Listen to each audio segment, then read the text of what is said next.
ડેરીનો પશુપાલકોના હિતમાં નિર્ણય દૂધના ભાવમાં પ્રતિ કિલો ફેટે 15 રૂપિયાનો વધારો કરવામાં આવ્યો।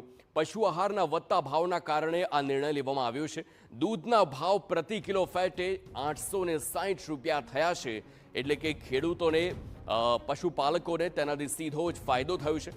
દૂધના ભાવ પ્રતિ કિલો ફેટે 15 રૂપિયાનો વધારો અને તેની સીધી જ અસર અને જે ફાયદો છે પશુપાલકોને હવે થવાનો છે।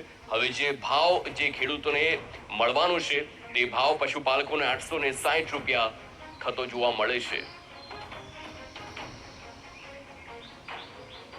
પશુ આહારના કાચા માલ જેવા કે ડીઆરપી, મકાઈ, જુવાર, રાયડાખોળ, મોલાસીસ વગેરે તથા બાળની બેગની કિંમતોનો થયેલ વધારામાં રાહત આપવા બનાસ ડેરીના ચેરમેન શ્રી અને નિયામક મંડળ દ્વારા 27/5/2026 સવારથી દૂધના ખરીદ ભાવમાં ₹15 પ્રતિ કિલો ફેટનો વધારો કરવામાં આવેલ છે।